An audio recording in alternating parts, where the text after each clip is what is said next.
Hey guys, Kaz here again today, bringing another Call of Duty Ghost gameplay.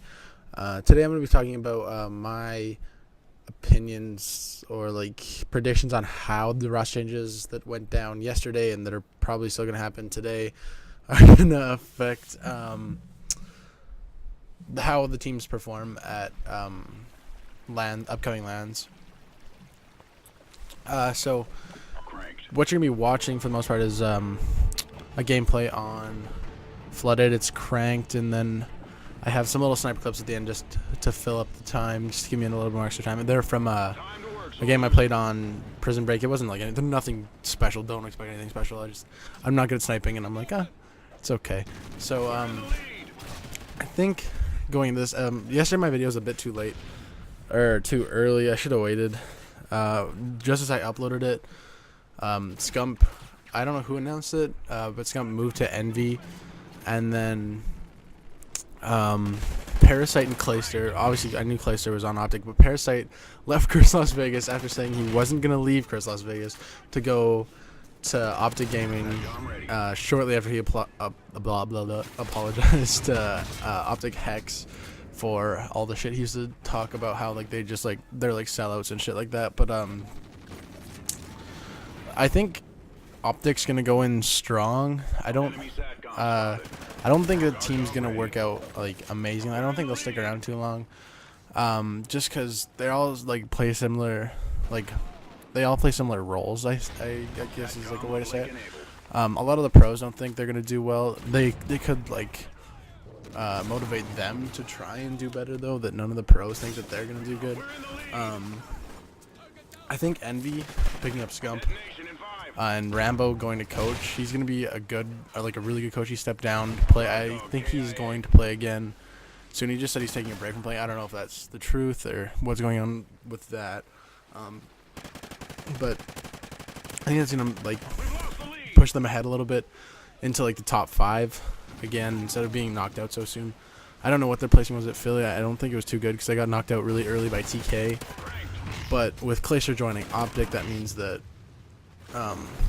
TK is in need of a 4th, and they didn't know which pros to pick up because they're just unlucky with players. They play second, and then right after the event they'll lose a player. I mean, it's only happened twice, but I mean, it's shitty because Goon and Clayster are both really good players. But I think they were hinting at picking up a Halo Pro for their team because all the Halo pros are like, oh, no more money in Halo, and their Call of Duty's kind of upcoming. A lot of other esports don't really respect CoD as an esport, like League of Legends and Dota and StarCraft, because you have to be a fucking brainiac to play that shit. I'm not.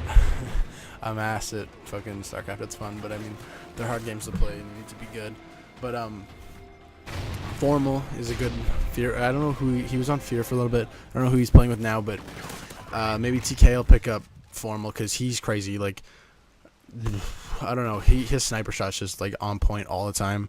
If you watch some of the clips that he's gotten in S&D games, it's crazy. And I think Neslo today tweeted out a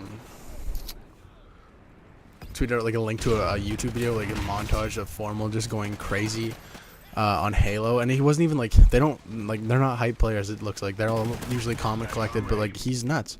Just some of the shit he does. So TK picks up a really good player like that. I think Formal could help out TK's S&D game a little bit. I don't think it went too well with Complexity or against Complexity at Philly. What really killed him was Blitz and S&D, which is 2 of 3 game types. So really, you can't win if you're only good at domination. They won the first domination, not by a lot, but it was good. I think if they got a player to boost the S&D game up a little bit, they'd be a serious contender for first place again. I don't think they'll stop placing out of the top 2 or top 3. Maybe not top 2 every time, but I don't think they'll stop placing out of the top 3. Just because it's pretty much the same team, and they're not going to pick up anybody bad. They're not stupid. They're not going to be oh no, let's pick up a member from FaZe. No offense, Methods is a good player, but they're not going to pick up Methods because of his track record. He's never been on a super intense team lately. So I think they're gonna, if they do pick up a Halo Pro and it is Formal, I think they'll do well. If it's just another Halo Pro and they play anything like Formal, they'll do well. But saying that, TK isn't really like any. There was no huge roster change, so they're not really in the spotlight. But with Envy picking up Scump, yesterday, I think Scump, like, a big part of like playing video games on a team is like feeling comfortable with the team, being happy with the team, and I think Scump was like happy to leave Optic, and he says like he loves Optic and he always will, and he likes some of the people there still. But I think if you're like depressed and you don't, or not depressed, but upset about the team you're on and not happy with it, plays like a huge part in how you're gonna perform. He posted some stats from a game. I don't know if they're scrimming or what they were doing, but he dropped like 37 kills and 17 deaths or something. OBJing. On Strike Zone Dom, I think. I don't know. I didn't check. I didn't look at the picture too hard. All I know is he dropped some mad numbers, and with like him playing on point like that, like he's a very good player. Along with Proofy, Goon, they're just gonna be like, I don't know. Merc again, just Scump and Merc teaming again. It's pretty. I don't know how they'd feel. I think Nature was kind of the one who like dictated most of the roster changes on Optic. From the sounds of it, just because of all the Red Bull sponsorships and all that. But I think Envy's definitely going to bring up to that top 5 with Scump. I think that's going to give them some motivation to come back from their little slump that they've been in. And Optic, I don't know. It's kind of like, I don't really have any predictions for Optic right now. We'll have to wait and see. They were scrimming okay yesterday. They probably do have some stuff to work on, but running out of time. So I hope you enjoyed the video, guys. I'll see you in the next video. Thanks for watching.